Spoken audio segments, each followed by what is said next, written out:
안녕하세요. 이코노 웨이브입니다. 디지털 금융과 암호화폐 3부작. 그 두 번째입니다. 여러분 지난 일부 기억하시려? 지금 잭슨홀에서 전 세계 중앙은행들이 돈의 미래를 논하고 있다고요. 그리고 중앙은행들이 고민에 빠졌다고 했어요. 디지털 금융이 커지면서 두 갈래 길 앞에 섰다고요. 하나는 직접 디지털 화폐를 만드는 길이고요. 하나는 민간을 인정하고 규제하는 길이라고요. 오늘 2부에서는요. 바로 그 두 갈래 길을 제대로 파헤쳐 보겠습니다. 디지털 시대의 돈을 누가 만들 것인가? 정부냐 민간이냐? 이 주도권 다툼이 앞으로 금융의 미래를 결정할 거예요. 오늘은 이 두 길을 비교하고 미국이 왜 특정한 길을 택했는지까지를 짚어드리겠습니다. 먼저 두 가지 길을 정리하고 시작할게요. 디지털 시대의 돈에는 크게 두 종류가 있어요. 첫 번째는 민간이 만든 돈이에요. 바로 스테이블 코인이죠. 우리가 계속 다룬 그거요. 달러 같은 법정화폐에 고정된 코인이에요.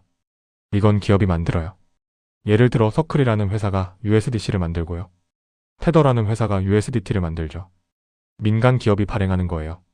두 번째는 정부가 만든 돈이에요. 바로 CBDC입니다. 중앙은행 디지털 화폐라는 뜻이에요. 영어로 풀면 센트럴 뱅크 디지털 커런시예요. 이건 중앙은행이 직접 만들어요. 우리가 쓰는 지폐를 디지털 형태로 바꾼 거라고 생각하면 돼요. 한국은행이나 연준이 직접 발행하는 디지털 돈이죠. 자, 그러니까요. 같은 디지털 돈인데 하나는 민간이 만들고 하나는 정부가 만드는 거예요. 이 둘이 지금 주도권을 놓고 경쟁하는 겁니다. 먼저 민간 쪽부터 볼게요. 스테이블 코인이에요. 이게 지금 얼마나 컸냐면 시장 규모가 2,300억 달러를 넘었습니다. 우리 돈으로 300조 원이 넘어요. 엄청난 규모죠. 그런데 중요한 건 규모만이 아니에요. 실제로 쓰인다는 거예요. 특히 해외 송금에서 강력해요. 예를 들어 볼게요. 미국에서 필리핀으로 돈을 보낸다고 해볼게요. 은행으로 보내면 며칠씩 걸리고 수수료도 비싸요. 그런데 스테이블 코인으로 보내면 몇 분 만에 도착하고 수수료도 훨씬 싸요. 그러니까 사람들이 점점 더 많이 쓰는 거예요. 민간의 힘이 뭐냐면 바로 속도예요. 기업들은 규제만 허락하면 빠르게 서비스를 만들고 빠르게 키워요. 정부보다 훨씬 빨라요. 그래서 스테이블 코인이 이렇게 빨리 큰 거예요. 시장의 실제 수요를 민간이 빠르게 채운 거죠. 이제 정부 쪽을 볼게요. CBDC예요. 여러 나라가 이걸 시도하고 있어요. 가장 앞서간 게 중국이에요. 중국은 디지털 위안화를 이미 여러 도시에서 시범 운영하고 있습니다. 국경 간 결제 테스트도 진행 중이에요. 유럽도 준비하고 있어요. 디지털 유로를 만들기 위한 법적 준비를 하고 있습니다. 우리나라도 한국은행이 디지털 원화를 테스트하고 있어요. 9개 은행이 참여해서 은행 예금을 토큰으로 만드는 실험을 하고 있습니다. 그럼 정부는 왜 이걸 만들까요? 이유가 있어요. 바로 통제권이에요. 민간이 디지털 돈을 다 장악하면 정부의 힘이 약해지잖아요. 지난 일부에서 봤듯이 금리 정책도 안 통하게 되고 그러니까 정부가 직접 만들어서 통제권을 지키려는 거예요. 돈의 흐름을 국가가 계속 관리하겠다는 거죠. 자, 여기가 오늘의 핵심이에요. 세계 최강대국 미국은 어느 길을 택했을까요? 놀랍게도 미국은 정부가 만드는 길을 사실상 접었어요. CBDC를 안 만들기로 한 거예요. 대신 민간의 스테이블 코인에 힘을 실어줬습니다. 이게 왜 놀라운 일이냐면 보통 생각하면 정부가 직접 만드는 게 더 강력해 보이잖아요. 통제권도 확실하고 그런데 미국은 그 길을 안 갔어요. 실제로 보면 미국에서 CBDC는 정치적으로 논란이 컸어요. 정부가 개인의 돈을 다 들여다볼 수 있다는 우려 때문이었죠. 프라이버시 문제로 반대가 심했어요. 그래서 미국은 방향을 틀었습니다. 정부가 직접 만드는 대신에 민간이 만든 스테이블 코인을 규제로 관리하는 쪽으로 간 거예요. 우리가 며칠 전에 본 재무부의 스테이블 코인 규칙이 바로 그 증거예요. 정부가 직접 안 만들고 민간을 인정하되 규칙을 씌운 거죠. 오브 왜 민간을 택했나? 그럼 미국은 왜 민간을 택했을까요? 여기에 깊은 이유가 있어요. 바로 달러 패권이에요. 이게 진짜 핵심이에요. 천천히 설명할게요. 지금 스테이블 코인의 대부분이 달러에 고정돼 있어요. 무슨 말이냐면 전 세계 사람들이 스테이블 코인을 쓰면 쓸수록 달러를 쓰는 거랑 같은 거예요. 예를 들어 볼게요. 아르헨티나 사람이 자기 나라 돈 대신에 달러 스테이블 코인을 쓰면 그건 달러의 영향력이 넓어지는 거잖아요. 그러니까 미국 입장에서는 스테이블 코인이 퍼질수록 달러 패권이 강해지는 거예요. 자, 여기서 잘 봐요. 이게 미국의 전략이에요. 미국이 직접 디지털 화폐를 만들면 전 세계가 경계해요. 미국 정부가 돈을 통제한다고 싫어할 수 있어요. 그런데 민간 기업이 만들면 훨씬 자연스럽게 퍼져요. 기업 서비스니까요. 거부감이 덜하죠. 그러면서도 그 돈은 결국 달러에 묶여 있어요. 그러니까 미국은 직접 나서지 않으면서도 달러 패권을 넓히는 영리한 방법을 택한 거예요. 민간을 앞세워서 달러를 전 세계에 퍼뜨리는 거죠. 이걸 뒷받침하는 게 있어요. 재무부의 발언이에요. 우리가 며칠 전에 다뤘죠. 재무부가 스테이블 코인 규칙을 내놓으면서 이렇게 말했어요.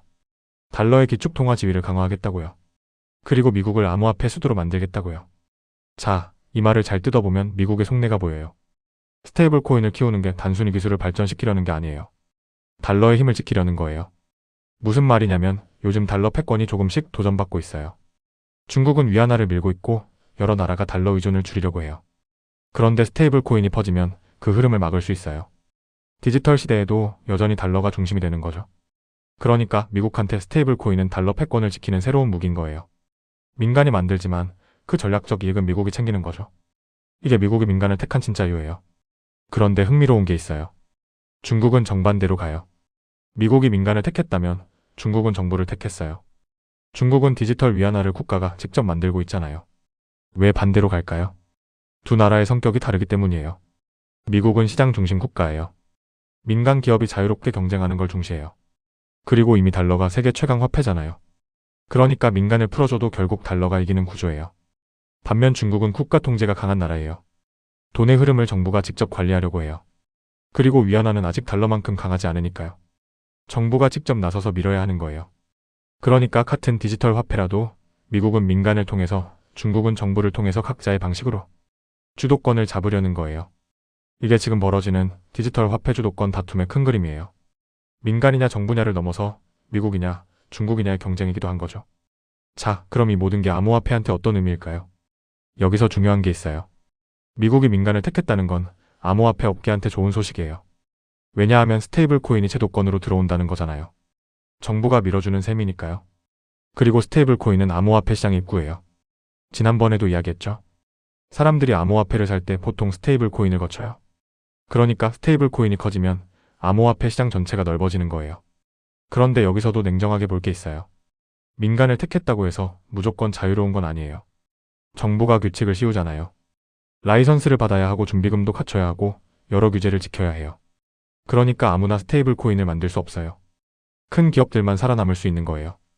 이건 양면이 있어요. 제도권 편입은 좋지만 규제 문턱은 높아지는 거죠. 그래서 앞으로는 규제를 잘 지키는 큰 스테이블 코인들이 시장을 주도할 가능성이 커요. 여기서 우리 채널의 관점을 정리해 볼게요. 오늘 이야기의 핵심은 디지털 시대에 돈을 놓고 두 개의 큰 힘이 경쟁한다는 거예요. 민간과 정부요. 그리고 미국과 중국이 각자 다른 길을 택했고, 미국은 민간을 앞세워서 달러 패권을 지키려 하고 중국은 정부가 직접 나서서 위안화를 밀고 있어요. 이 큰 그림을 이해하면 앞으로 나올 뉴스들이 다르게 보여요. 예를 들어 미국에서 스테이블 코인 규제 뉴스가 나오면 이건 달러 패권 전략이구나 하고 이해하게 되는 거예요. 중국이 디지털 위안화를 확대한다는 뉴스가 나오면 이건 미국에 맞서는 거구나 하고 읽을 수 있는 거죠. 우리가 늘 강조하잖아요. 개별 뉴스에 휘둘리지 말고 큰 흐름을 보라고. 이 디지털 화폐 주도권 다툼이 바로 그 큰 흐름이에요. 앞으로 몇 년간 금융의 방향을 결정할 핵심 축인 거죠. 그래서 이걸 미리 알아두면 투자 판단에 큰 도움이 돼요. 자, 오늘 이야기를 정리하겠습니다. 첫 번째로요. 디지털 시대의 돈에는요. 두 종류가 있어요. 민간이 만든 스테이블 코인이랑요. 정부가 만든 CBDC입니다. 두 번째로요. 스테이블 코인은요. 시장 규모가 2,300억 달러를 넘었고요. 민간의 속도로 빠르게 컸습니다. 세 번째로요.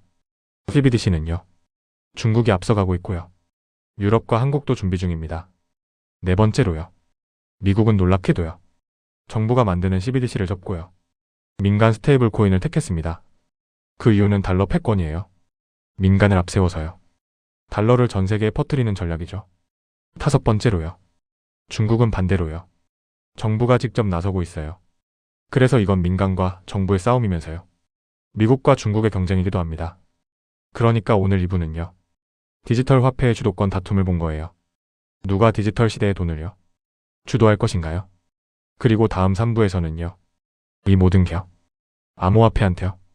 구체적으로 어떤 의미인지를요. 파헤칠 거예요. 토큰화라는 개념이랑요. 블랙록 같은 월가 거인들이요. 왜 뛰어드는지를요. 그리고 이 큰 흐름이요. 우리 투자자한테요. 무엇을 뜻하는지를요. 마지막으로 정리하겠습니다. 마무리 한 문장으로. 오늘을 한 문장으로 정리해드릴게요.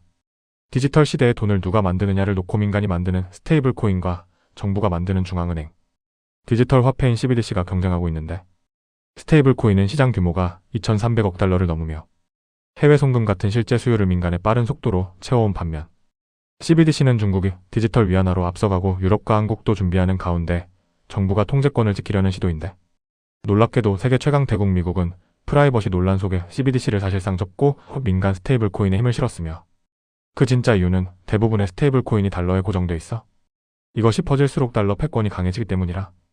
미국은 직접 나서서 경계를 사기보다 민간을 앞세워 자연스럽게 달러를 전 세계에 퍼뜨리는 전략을 택한 것이고, 반대로 국가 통제가 강한 중국은 정부가 직접 디지털 위안화를 밀고 있어 이 주도권 다툼은 민간이냐 정부냐를 넘어 미국이냐 중국이냐의 경쟁이기도 한데, 미국이 민간을 택한 것은 스테이블 코인이 제도권으로 편입되어 암호화폐 시장의 입구가 넓어진다는 점에서 업계의 호재이지만, 동시에 라이선스와 준비금 같은 규제 문턱이 높아져 큰 기업들만 살아남는 구조가 된다는 양면을 지니고 있습니다.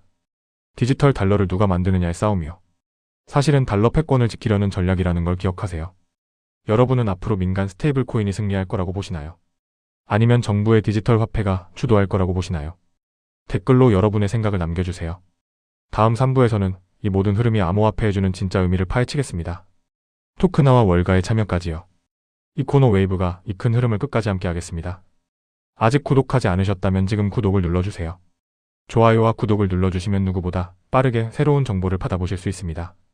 이코노 웨이브였습니다. 감사합니다.